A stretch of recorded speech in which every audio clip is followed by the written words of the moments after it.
जय हिंद बच्चों, welcome to the major Kalsi classes. स्वागत है आप सभी का। आप सभी को पता है 21 अप्रैल 2024 को आपका एनडीए का एग्ज़ाम है और उसमें मैप बेस्ड क्वेश्चंस का काफ़ी इम्पोर्टेंट रोल रहता है। कभी कभी जस्ट हमको अगर मैप देख लेते हैं तो मैप देख के ही बहुत सारे प्रश्नों का जवाब आप दे सकते हैं, बहुत सारे क्वेश्चंस आसानी से हल किए जा सकते हैं।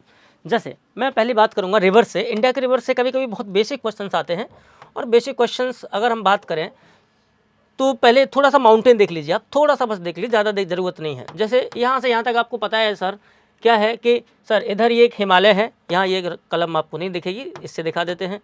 आपको पता है कि ये हिमालय है सर, इतना हिमालय है, ठीक है, हो गया हिमालय, इतना हो गया। यहाँ से ये यू टर्न लेता है हिमालय ऐसे करके, ठीक। अब एक बार सवाल पूछा गया है एनडीए में, सिंपल पूछा गया है सवाल क्या कि कौन सी रिवर इंडिया में एंटर करने के बाद यू टर्न लेती है। तो इधर से एक नदी आती है हमारे पास, ऐसे हम देखेंगे दूसरे मैप में, ऐसे आती है यू टर्न लेते हुए, वो कौन सी है? ब्रह्मपुत्र है, ठीक। तो यू टर्न कौन लेती है? ब्रह्मपुत्र। अब देखो हिमालय के उस पार से नदी आ रही है निकल करके, ये ब्रह्मपुत्र है। ऐसे ही हिमालय के उस पार से एक और नदी आती है जिसे हम कहते हैं सतलज, जो हिमाचल प्रदेश को क्रॉस करके आती है, हिमालय के उस पार से आती है ये। ऐसे ही हिमालय के उस पार से एक और नदी आती है जिसे इंडस कहते हैं, ठीक। तो ये तो हुआ हिमालय। अब हिमालय के उस पार से आ रही हैं, इसका मतलब है कि ये क्रॉस हिमालयन रिवर हैं, पहली बात। दूसरी बात यह है कि ये हिमालय बना बाद में, रिवर्स पहले से थी। तो ऐसी रिवर्स जो पहले से थी और हिमालय बाद में बना, हिमालय के बनने के बाद भी वो फ्लो करती हैं, उनको कहते हैं एंटीसीडेंट रिवर। और यूपीएससी सवाल को पूर्ववर्ती नदियाँ बोलते हैं हिंदी में। यूपीएससी सवाल को कई बार पूछ चुकी है घुमा फिरा के, ब्रह्मपुत्र, सतलज और इंडस। हालांकि हम इस मैप में आपको दिखा देते हैं, ठीक है। जैसे आपने हिमालय देख लिया, आप यहाँ देख सकते हैं, ठीक है। देखें, इसको थोड़ा सा ऊपर घुमा देते हैं, थोड़ा सा देखें आप, यहाँ देखेंगे आप, अगर आप देखेंगे गौर से देखेंगे तो देखो ये है, यहाँ से इंडस रिवर ऐसे निकल रही है मानसरोवर झील के आसपास से, ऐसे इंडस रिवर। इंडस रिवर बस भारत के एक ही प्रदेश से बहती है और वो है लद्दाख, वो भी एक यूनियन टेरिटरी है, हालांकि जम्मू कश्मीर भी है अब, ठीक। दूसरी बात देखें, यहीं से एक और रिवर निकल रही है जिसका नाम है सतलज। देखो सतलज यहाँ से ले लेते हैं, सतलज ये देखें, ये ऐसे कितना टर्न ले रही है, और जहाँ से इंडस निकल रही है उसके जस्ट नीचे सतलज निकल रही है। अब देखो यहाँ से ये सोर्स देखो, सब के सब यही है आपस में, यही कैलाश पर्वत है, मानसरोवर झील है यहाँ। अब यहाँ से ऐसे करके जाएगी, ये जा रही है, ये देखिए, और यहाँ से ऐसे आएगी भाई। ये क्या है? ये ब्रह्मपुत्र है, इसने यू टर्न ले लिया। तो देखो ब्रह्मपुत्र को तिब्बत में क्या कहते हैं? यारलंग सांगपो। ये भी सवाल पूछा हुआ है। यू टर्न कौन सी रिवर लेती है? ये भी सवाल पूछा हुआ है। कौन कौन सी नदियाँ हमारे पास एंटीसीडेंट रिवर हैं? इंडस है, सतलज है और ब्रह्मपुत्र है। ये भी सवाल पूछा हुआ है। आपसे ये भी पूछा जा सकता है कि भारत में जो एंटीसीडेंट रिवर हैं उनको वेस्ट टू ईस्ट कनेक्ट कर दीजिए, तो आप लगा देंगे ना, इंडस है, सतलज है, ब्रह्मपुत्र है। तो क्लियर है इतनी सी बात। चलिए, अगर आप इतनी सी बात क्लियर हैं तो अब हम थोड़ा सा इसको ऊपर खिसकाते हैं और देखते हैं माँ गंगा के बारे में। अच्छा, इसको जानने से पहले एक बात और जान लीजिए। कभी कभी आपसे ऐसा हो सकता है कि जो इंडस रिवर है, इंडस रिवर की जो ट्रिब्यूटरीज हैं, सहायक नदियाँ, यानी वो नदियाँ जो इस इंडस रिवर में अपना पानी लेके आती हैं, उनकी बात कर रहे हैं। तो एक बात ध्यान रखें, इंडस रिवर की सबसे लार्जेस्ट जो ट्रिब्यूटरी है वो चिनाब है, ठीक है। कौन सी है? चिनाब। सारी नदियों का पानी एटलीस्ट चिनाब में ही आके मिलता है। और ये सारी नदियां हैं जो इंडस रिवर की जो ट्रिब्यूटरी हैं, सबसे पहले इंडस के बाद आता है, यहाँ झेलम लिखा हुआ है, झेलम के बाद चिनाब, के बाद रावी के बाद ब्यास के बाद सतलज। ये 5 हैं। तो आपको अगर इनको वेस्ट से ईस्ट लगवा लिया गया तो आप इनको भी लगा सकते हैं, जैसे इंडस, झेलम, चिनाब, रावी, व्यास, सतलज, आपको इनको भी लगा सकते हैं आप। इसमें चिनाब इंडस की सबसे लार्जेस्ट ट्रिब्यूटरी है, आप इस बात को और ध्यान रखेंगे, ठीक है। और ये 5 नदियाँ पंजाब में बहती हैं। पंजाब को इसीलिए पंजाब कहा जाता है, पंच प्लस आब, इसको क्या कहेंगे? पंच प्लस आब।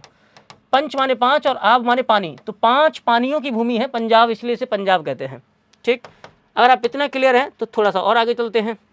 अब देखें, यहाँ पर देखें, अब इसको कभी कभी आपसे लोकेशन पूछ लेता है, जैसे आपसे पूछ ले कि इन नदियों को वेस्ट टू ईस्ट और ईस्ट टू वेस्ट।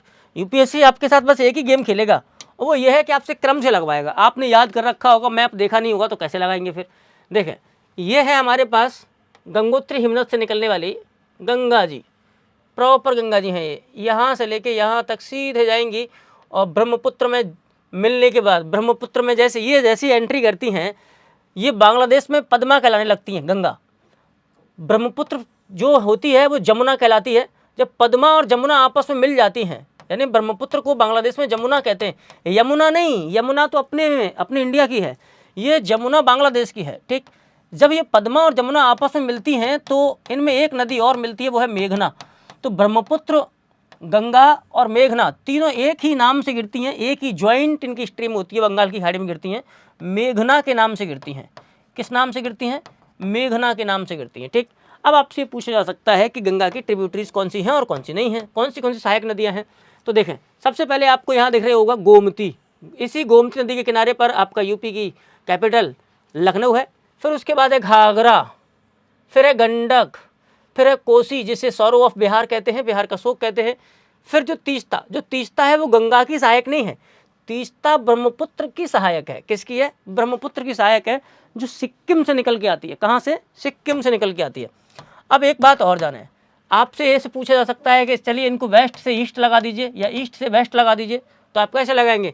गोमती लगाएं, घाघरा लगाएं, गंडक लगाएं, कोसी लगाएं, ठीक है, आराम से लग जाएगा। ओके, अब देखो इन सभी ट्रिब्यूटरीज में आपने एक ट्रिब्यूटरीज को सबसे ज़्यादा देखा होगा, सुना होगा इसके बारे में, और वो है यमुना। यमुना हिमालय से निकलती उत्तराखंड में बंदरपूछ एक श्रेणी है, वहाँ से बंदरपूछ हिमानी से बंदरपूछ ग्लेशियर है यमुना भारत में सबसे बड़ी, किसी भी नदी की सबसे बड़ी सहायक नदी कही जा सकती है, सबसे अधिक लंबाई में, और वो गंगा की सहायक है। ठीक, अब कभी कभी आपसे ये भी पूछा जा सकता है कि कोई रिवर लेफ्ट बैंक ट्रिब्यूटरी है या राइट बैंक। तो जिधर नदी फ्लो कर रही है, जिधर रिवर फ्लो कर रही है, आप भी मुंह करके उधर ही चलने लगिए। आपका जो राइट होगा, यानी आपका जो राइट होगा वो उस रिवर का राइट है, और आपका जो लेफ्ट होगा वो उस रिवर का लेफ्ट है। ठीक है, तो जो अगर देखा जाए इस हिसाब से यमुना, तो गंगा इधर फ्लो कर रही है, आप भी इधर फ्लो कर जाइए, तो यमुना देखेंगे तो आपको कैसी लगेगी? राइट बैंक ट्रिब्यूटरी लगेगी यमुना। क्या है यमुना? Right bank tributary. तो आपको कम से कम यही पता होना चाहिए कि राइट बैंक क्या होता है, लेफ्ट बैंक क्या होता है। ओके, अब आपसे यमुना की कभी कभी सहायक पूछी जाती है, जैसे यमुना की ट्रिब्यूटरी। तो देखो यमुना में चंबल, बेतवा, चंबल, बेतवा, चंबल है, बेतवा है, और इसके बाद यहाँ पर केन भी है, लेकिन यहाँ केन दे नहीं रखी है। चंबल है, बेतवा है, केन है, सिंध है। एक्चुअल में होता है चंबल, सिंध, ये क्रम है इसका, चंबल, सिंध, बेतवा, फिर केन। ठीक, ये 4 नदियां हैं और ये वेस्ट से लेके ईस्ट क्रम में है। और ये सवाल तो पूछा भी गया है कि यमुना की ट्रिब्यूटरीज को क्रम में लगा दीजिए। ठीक, और देखो यहाँ से जो साउथ इंडिया वाले पार्ट से गंगा नदी में एक प्रमुख नदी है जो बहती है, वो है सोन नदी, और ये पटना से 40 किलोमीटर ठीक पहले ही, यानी पटना के 40 किलोमीटर वेस्ट में ही आकर के गंगा से मिल जाती है। ठीक, तो सोन नदी एक ऐसी है जो यमुना के बाद प्रमुख नदी है। हालांकि यमुना उत्तर भारत की है, लेकिन सोन नदी एमपी के अमरकंटक से निकल के जाती है, जो मैकाल पहाड़ियों की चोटी है, अमरकंटक से ये सोन नदी निकलती है, वहीं से महानदी निकलती है। आप देखें यहीं से, देखो ये महानदी निकलेगी, ठीक है, यहीं से महानदी निकलेगी, यहीं से महानदी है, ये देखो महानदी, ठीक है, ऑलमोस्ट यहीं से है, और फिर यहीं से ये देखो ये नर्मदा है। तो तीनों नदियाँ यहाँ से निकलती हैं, इसीलिए इसे, ये जो यहाँ पर अमरकंटक है, अमरकंटक पर क्या पाया जाता है? रेडियल पैटर्न पाया जाता है। यहाँ पर कुछ भी एकदम ऐसा नहीं है जो आपको लगेगा कि ये अनयूजफुल है।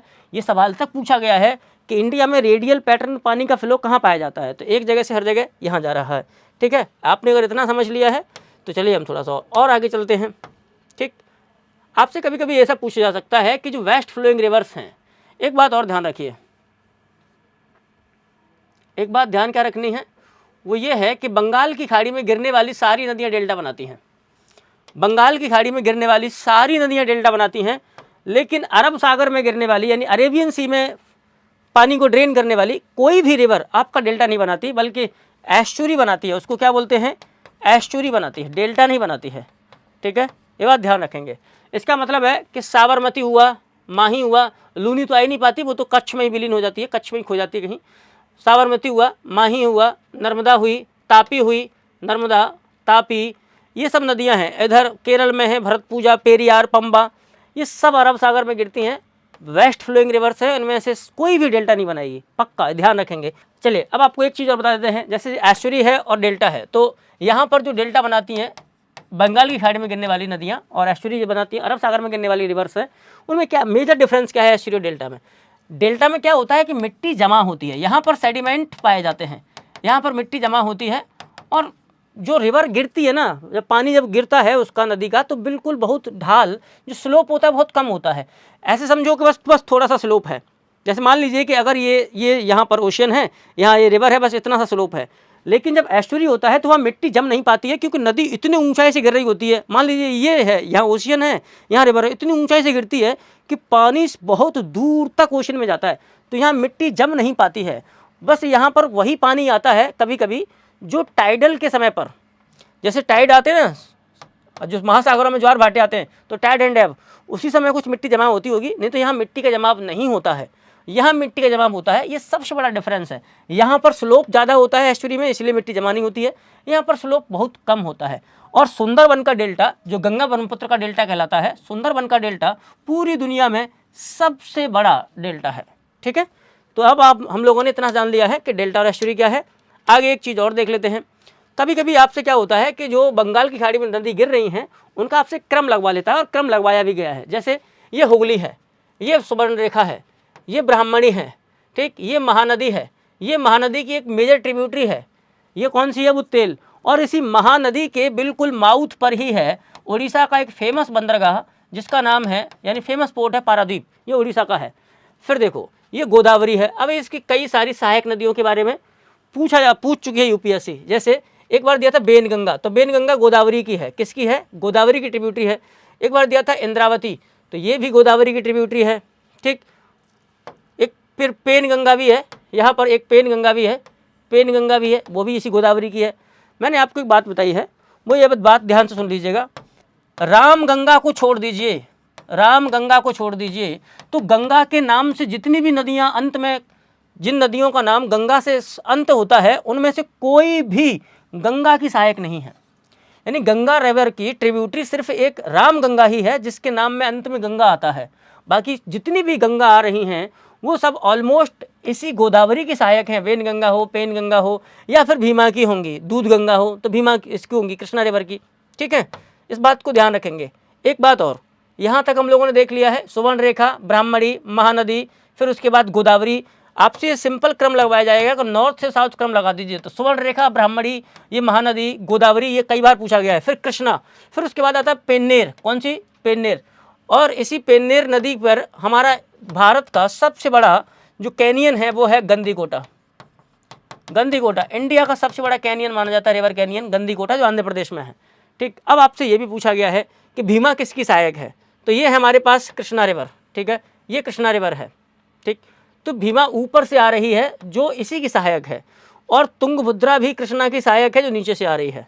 तुंगभद्रा मूल रूप से यानी फंडामेंटली ये कर्नाटक में फ्लो करती है। ठीक, अगर आपने इतना जान लिया है तो थोड़ा सा और ऊपर चलते हैं और देख लेते हैं नीचे तक आएगी, फिर सीधे के सीधे हम कहाँ पहुँच जाएंगे? हम पहुँच जाएंगे कावेरी रिवर। लेकिन पेन्नेर के बाद हम एक और नदी पर पहुँच जाएंगे, और वो है पलार। फिर पलार के बाद पोन्नियार, फिर पोन्नियार के बाद आएगी कावेरी, फिर कावेरी के नीचे आएगी एक और रिवर, वो है ताम्रपर्णी। इस ताम्रपर्णी को एनडीए में तो कई बार पूछा गया है, ताम्रपर्णी। और मैं आपको एक और बता देता हूँ, जो ताम्रपर्णी रिवर है वो तमिलनाडु के तिरुनेवेली डिस्ट्रिक्ट में फ्लो करती है। तिरुनेवेली डिस्ट्रिक्ट की मेजर रिवर है। ठीक है, और इसी कावेरी नदी पर आपको पता होगा शिव समुद्रम वाटरफॉल है। शिव समुद्रम वाटरफॉल, कौन सा? शिव समुद्रम। तो ये भी कई बार पूछा गया है, शिव समुद्रम वाटरफॉल किस रिवर पर है। तो ये मेजर आपके लिए एक क्या था? एक ओवरलाइन था। ठीक है, एक बात और इन्फॉर्मेशन आपके लिए, वो ये है कि कावेरी रिवर को बचाने के लिए हमेशा से कोशिश चलती रही है। वैसे भी अगर नहीं देखेंगे तो साउथ इंडिया में जो चेन्नई है वो पहला ब्लैक सिटी माना जाता है, क्योंकि वहाँ पर पानी की बहुत कमी है। और उसका प्रमुख कारण ये है कि जो चेन्नई में जो कावेरी रिवर है, कावेरी रिवर से पानी की सप्लाई चेन्नई शहर तक को नहीं हो पाती है, क्योंकि कावेरी नदी के पानी को लेकर के काफ़ी विवाद चलता रहता है। अगर हम कावेरी नदी का फ्लो ठीक ठाक रखें, यानी इसके बीच में ऑब्स्ट्रक्शन न डालें, बाधा न डालें, तो तमिलनाडु को भी पानी पहुंच जाएगा। जैसे कावेरी नदी पर एक डैम है जिसका नाम है मैटूर डैम है। ठीक है, इस मैट्टूर डैम को लेकर के क्या है, केरला है, कर्नाटक है, सबसे ज़्यादा विवाद होता है कर्नाटक में, कर्नाटक है, उसके बाद तमिलनाडु है, उसके बाद पांडिचेरी है। ये 4 इस विवाद में फंसे हुए हैं, पुदुचेरी भी है, ठीक है। ये 4 के 4, जिनमें से 3 राज्य हैं, 3 स्टेट्स हैं और एक यूनियन टेरिटरी है, ये 4 के 4 फंसे हुए हैं। और वैसे भी जैसे नर्मदा बचाओ आंदोलन है, जैसे मेधा पाटेकर ने चलाया था, नर्मदा बचाओ आंदोलन नर्मदा को लेकर के हुआ था, क्योंकि नर्मदा पर सरदार सरोवर डैम को लेकर के क्या हुआ था, बहुत बड़ा विवाद हुआ था सरदार सरोवर डैम को लेकर के, ठीक है।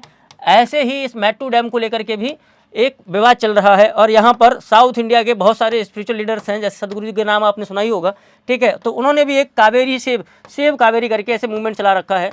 तो दक्षिण भारत में नदियों को बचाने की एक लंबी परंपरा रही है। और हाँ, एक बात और जानेंगे कि इस कावेरी के जस्ट ऊपर वाले एरिया में, यहाँ पर केरल में बहुत पवित्र भूमि भी है। केरल में कावेरी से काफ़ी दूर है थोड़ी सी, वो पवित्र भूमि, उसका नाम है साइलेंट वैली, उसका नाम है साइलेंट वैली। तो ये केरल में है, आप इतनी भी ध्यान रखेंगे। अच्छा, एक बात और बता देते हैं कि कौन सी नदी कहाँ से निकल जाती है। जैसे गोदावरी है, जैसे हम इसको थोड़ा सा हटा दें, जैसे गोदावरी रिवर है, इस सोर्स बहुत पूछा गया है कि कौन सी नदी कहाँ से निकलती है। जैसे गोदावरी रिवर है, वो निकलती है त्रियंबक पहाड़ी से, नासिक में एक जगह है त्रियंबक से निकलती है। जो कृष्णा है वो महाबलेश्वर से निकलती है। कहाँ से निकलती है, ये भी महाराष्ट्र से निकलती है, महाबलेश्वर से निकलती है। दोनों महाराष्ट्र से हैं, गोदावरी भी कृष्णा भी। और बाकी फिर जो कर्नाटक से निकलती है वो है कावेरी, और कावेरी जिस पहाड़ी से निकलती है उस पहाड़ी का नाम है ब्रह्मगिरी। एक बात और जान लीजिए, दक्षिण भारत की जो रिवर्स हैं, साउथ इंडिया के जो रिवर्स हैं, वो पेरिनियल रिवर्स नहीं हैं, बल्कि वो सीजनल रिवर्स हैं, यानी कि जब बारिश का मौसम होता है उनमें तभी पानी आता है। लेकिन जो कावेरी रिवर है, इसके साथ एक एडवांटेज है। क्या एडवांटेज है, कावेरी रिवर को आने वाले मानसून, जो साउथ वेस्ट मानसून कहते हैं, जैसे दक्षिणी पश्चिमी मानसून कहते हैं, गर्मी वाला, उससे भी गर्मियों में पानी प्राप्त हो जाता है। और सर्दियों में नॉर्थ ईस्ट मानसून से, लौटते हुए मानसून से वर्षा हो जाती है। क्योंकि आपने सुना होगा कि लौटते हुए मानसून से कोरोमंडल कोस्ट पर वर्षा होती है, कोरोमंडल कोस्ट, और इसी कोरोमंडल कोस्ट के मुहाने से ही होकर के कावेरी रिवर फ्लो करती है। तो 12 रिवर है, ये एकमात्र रिवर है साउथ इंडिया की जो पेरेनियल रिवर है, ठीक।